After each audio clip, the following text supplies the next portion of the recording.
Hai, salam sejahtera untuk kita semua. Selamat datang di kelas Rekayasa Fondasi 1, Program Studi Teknik Konstruksi Jalan dan Jembatan, jurusan Teknik Sipil, Politeknik Negeri Ambon, bersama saya, Delvia Rimesya Apalem.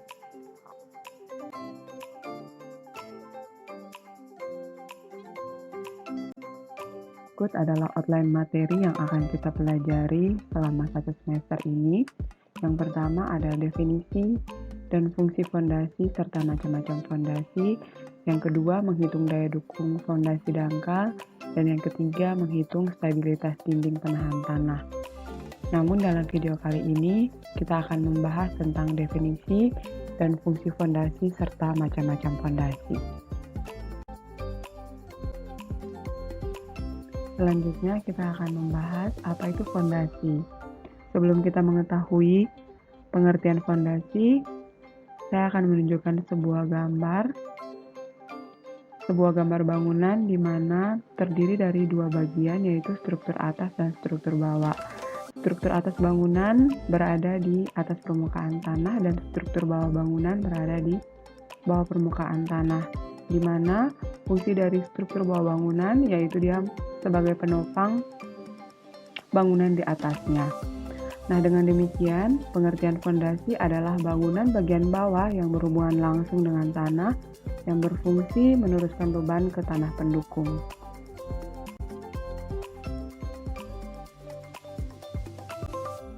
Setelah kita mengetahui pengertian fondasi, selanjutnya ada dua fungsi fondasi. Yang pertama, fondasi memiliki peranan yang sangat penting karena berfungsi sebagai penopang beban bangunan di atasnya dan diteruskan pada tanah di bagian bawah.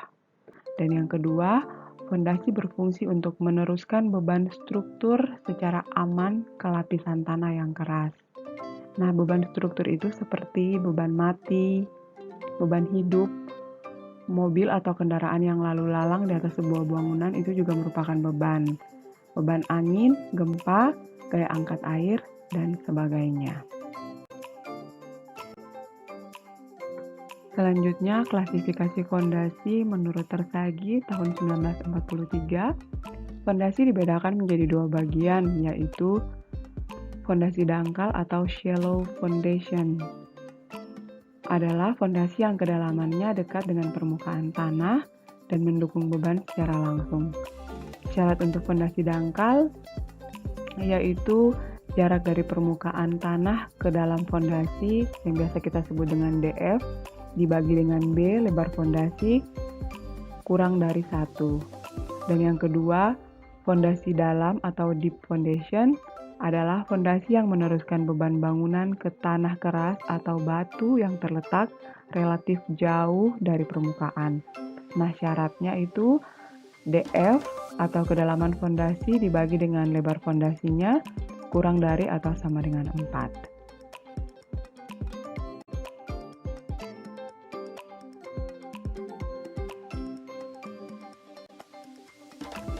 Oke, selanjutnya jenis-jenis fondasi dangkal. Seperti yang sudah kita ketahui tadi, fondasi dangkal itu merupakan fondasi yang dasarnya terletak tidak terlalu dalam dari permukaan tanah.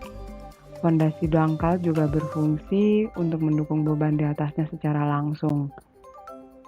Contoh fondasi dangkal yaitu ada fondasi telapak, fondasi menerus, fondasi rakit, dan juga ada fondasi cakar ayam sebagai modifikasi dari fondasi dangkal.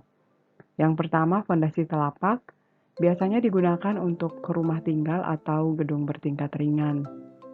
Mendukung beban secara langsung pada lapisan tanah yang mempunyai daya dukung cukup baik. Diletakkan pada kedalaman 0,6 sampai 5 meter dari muka tanah. Ini contoh fondasi telapak.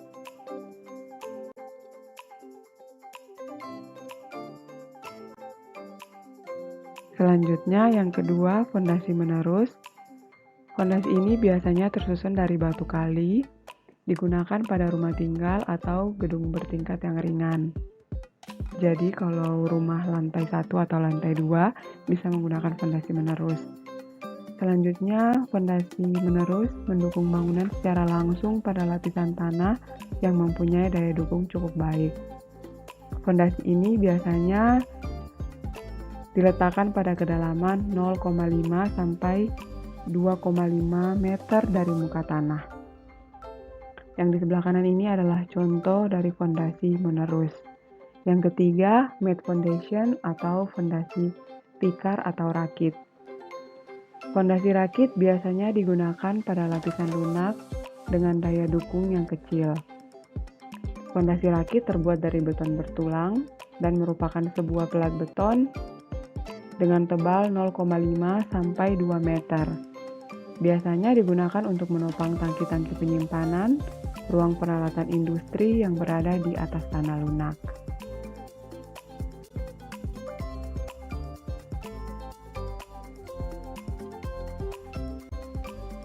Selanjutnya, yang kelima, fondasi cakar ayam. Ini merupakan modifikasi fondasi dangkal. Yang menemukan fondasi cakar ayam adalah Profesor Dr. Insinyur Soedijatmo. Beliau merupakan anak bangsa yang menemukan fondasi cakar ayam, dan fondasi cakar ayam ini digunakan pada tol di Jakarta, tol yang menuju ke Bandara Soekarno-Hatta. Fondasi cakar ayam ini terbuat dari beton K225 atau K300 setebal 10 sampai 15 cm. Dan di bawah plat dipasang pipa-pipa beton dengan diameter 1,2 sampai 1 meter dengan tebal 8 sampai 10 cm. Yang dihubungkan secara monolit. Jarak as-as pipanya itu 2,5 cm dengan kedalaman pipa 1,5 sampai 3,5 meter. Fondasi cakar ayam digunakan pada tanah dengan daya dukung 1,5 sampai 3,5 ton per meter kubik. Ini adalah gambar Profesor Soedijatmo, dan ini adalah contoh as pipa yang dihubungkan secara monolit. Lalu ini adalah contoh fondasi cakar ayam.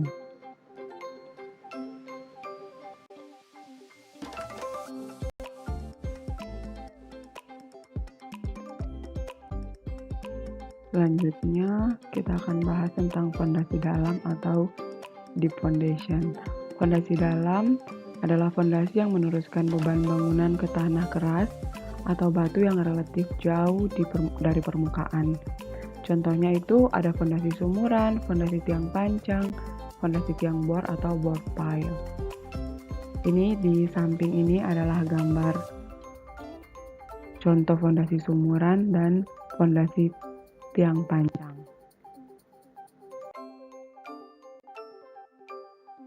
Ini adalah contoh dari fondasi dalam, yaitu fondasi sumuran, fondasi tiang pancang, dan fondasi tiang bor.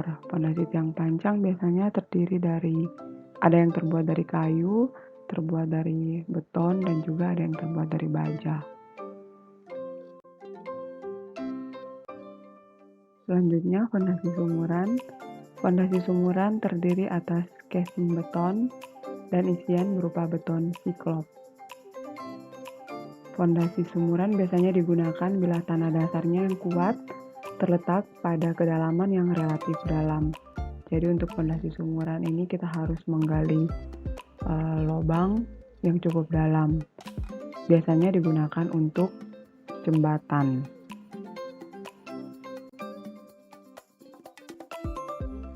Yang berikut adalah fondasi tiang bor. Biasanya digunakan pada tanah dasar yang kuat dan terletak pada elevasi yang dalam. Biasanya digunakan untuk fondasi jembatan atau gedung-gedung yang bertingkat tinggi. Diameter bor pile-nya biasanya 0,8 sampai 2 meter. Fondasi tiang bor biasanya digunakan pada kedalaman lebih dari 30 sampai 80 meter dari muka tanah. Jadi biasanya untuk memasang fondasi tiang bor ini menggunakan alat, karena kedalamannya yang cukup dalam dari permukaan tanah. Materialnya biasanya berupa beton, tulangan, dan casing bila diperlukan. Di samping ini adalah contoh fondasi tiang bor. Nah, kita lihat ini dipasangnya menggunakan alat karena elevasi yang cukup dalam.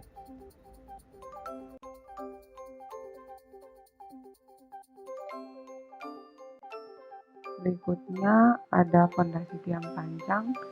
Fondasi tiang panjang digunakan bila tanah dasarnya kuat dan terletak pada elevasi yang dalam, hampir sama dengan bore pile. Lazimnya digunakan untuk jembatan dan juga gedung yang bertingkat tinggi. Jadi kalau misalnya kita mempunyai proyek untuk membangun gedung 20 lantai atau lebih dari 20, kita menggunakan fondasi tiang panjang ataupun fondasi bore pile. Diameter fondasi tiang panjang atau ukuran tiangnya itu 0,4 sampai 2 meter. Dapat digunakan pada kedalaman lebih dari 20 sampai 60 meter dari muka tanah.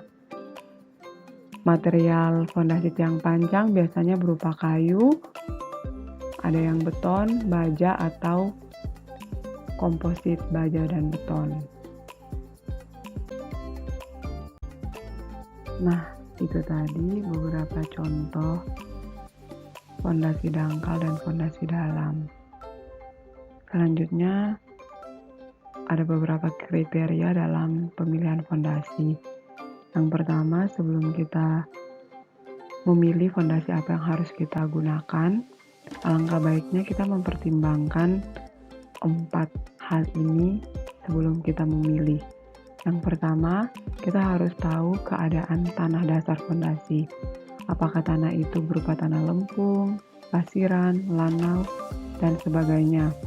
Yang kedua, kita harus tahu konstruksi bangunan di atasnya.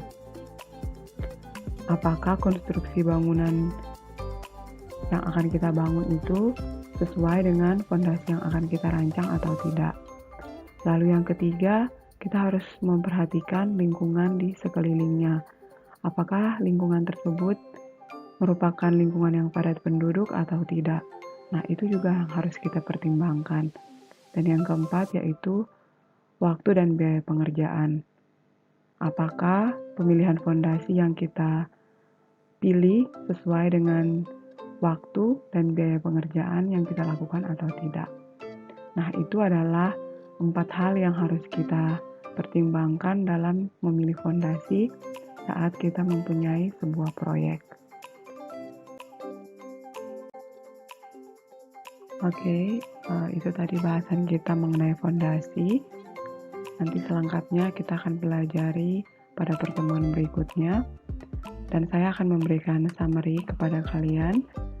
Yang pertama, tadi kita sudah belajar tentang pengertian fondasi, yaitu fondasi adalah bangunan bagian bawah yang berhubungan langsung dengan tanah dan berfungsi untuk meneruskan beban ke tanah pendukung. Lalu fungsi dari fondasi sendiri adalah menopang beban bangunan yang di atasnya dan diteruskan pada tanah di bagian bawah. Lalu ada macam-macam fondasi, ada fondasi dangkal, contohnya ada fondasi telapak, fondasi menerus, ada mat foundation atau fondasi rakit, fondasi cakar ayam, dan sebagainya. Lalu ada fondasi dalam, seperti contoh fondasi sumuran, tiang panjang, dan fondasi bore pile. Lalu yang terakhir tadi kita sudah pelajari bagaimana kita memilih fondasi. Ada 4 kriteria, yaitu yang pertama kita harus tahu tanah dasarnya seperti apa. Yang kedua, struktur bangunan di atasnya seperti apa. Yang ketiga, lingkungan sekitar. Dan yang keempat, waktu dan biaya pengerjaannya.